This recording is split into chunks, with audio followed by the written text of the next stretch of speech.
السلام علیکم معزز سامعین، اس ویڈیو کا موضوع ہے رموز اوقاف۔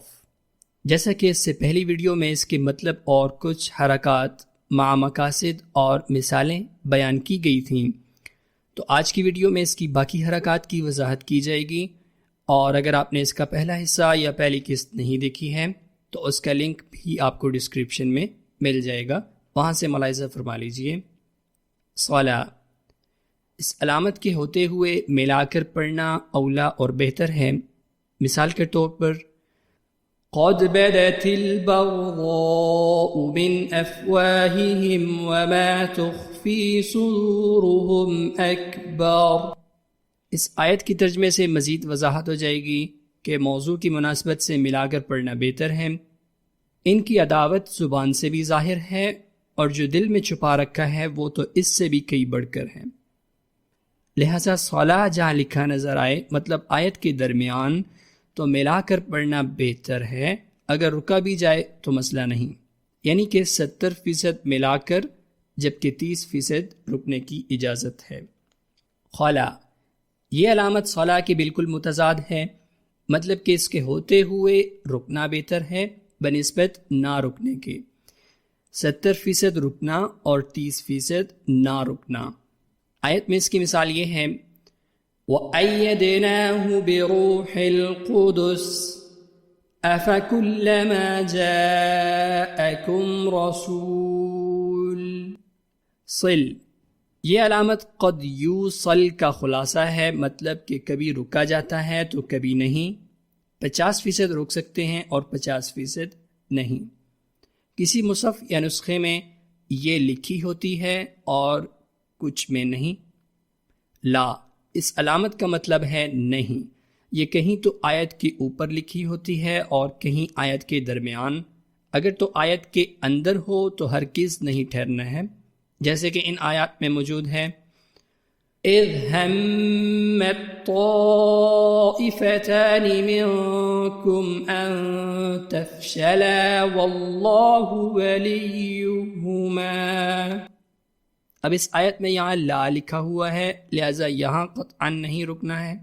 اسی طرح کی دوسری مثال فَانْقَلَبُوا بِنِعْمَةٍ مِّنَ اللَّهِ وَفَضْلٍ لَّمْ يَمْسَسْهُمْ سُوءٌ وَاتَّبَعُوا رِضْوَانَ اللَّهِ۔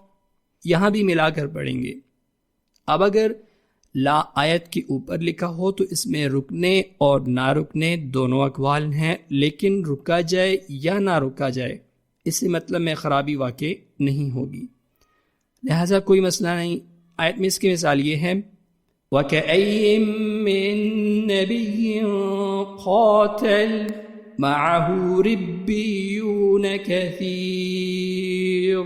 اسی طرح کی دوسری مثال وَسَارِعُوا إِلَى مَغْفِرَةٍ مِّن رَّبِّكُمْ وَجَنَّةٍ عَرْضُهَا السَّمَاوَاتُ وَالْأَرْضُ أُعِدَّتْ لِلْمُتَّقِينَ۔ تو یہ تھیں لا کی دونوں صورتیں۔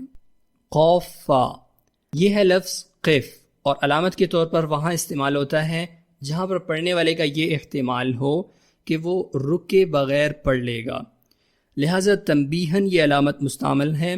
اس کی مثالیں ان آیات میں موجود ہیں إِلَّا الَّذِينَ تَابُوا مِن بَعْدِ ذَلِكَ وَأَصْلَحُوا فَإِنَّ اللَّهَ غَفُورٌ رَّحِيمٌ۔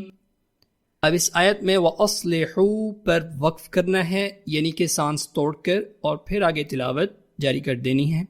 اسی طرح کی دوسری مثال وَإِن يُقَاتِلُوكُمْ يُوَلُّوكُمُ الْأَدْبَارَ ثُمَّ لَا يُنصَرُونَ۔ یہاں بھی الادبار پر رکنا ہے۔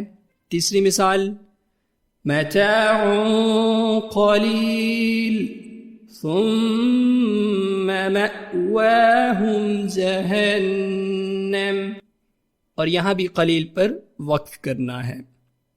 سین، اس عربی حرف کا استعمال دو طرح سے ہوتا ہے۔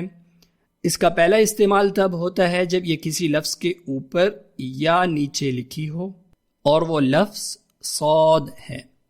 اگر تو یہ صاد کے اوپر لکھی ہو تو اس کا مطلب ہے کہ صاد کی بجائے اس سین کو پڑھنا ہے، جیسے کہ اس آیت میں مثال میں ملاحظہ فرما لیجیے، وَزَادُوكُمْ فِي الْخَلْقِ بَسْطَةً۔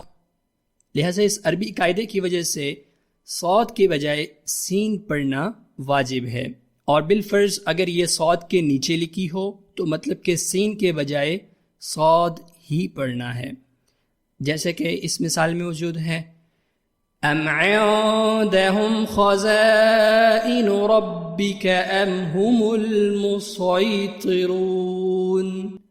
یہاں صاد ہی پڑھیں گے۔ اب وہ دوسرا طریقہ جس کے لیے سین استعمال کیا جاتا ہے اس کی طرف آتے ہیں۔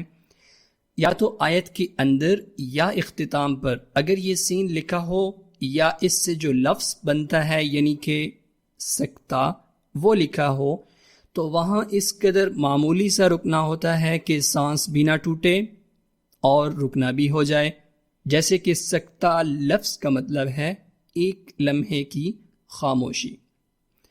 اس کی مثال ان آیات میں موجود ہے، قَالَا رَبَّنَا ظَلَمْنَا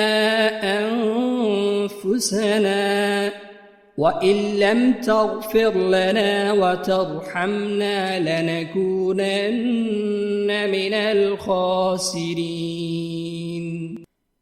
اسی طرح کی دوسری مثال، أَوَلَمْ يَتَفَكَّرُوا مَا بِصَاحِبِهِم مِّن جِنَّةٍ۔ ان دونوں اور ان جیسی دوسری آیات میں معمولی سی خاموشی کرنی ہے اور سانس نہیں توڑنا ہے۔ ویڈیو آخر تک دیکھنے کا بہت شکریہ، امید ہے آپ کے لیے یہ محنت کارگر ثابت ہوئی ہوگی۔ ملتے ہیں اگلی ویڈیو میں۔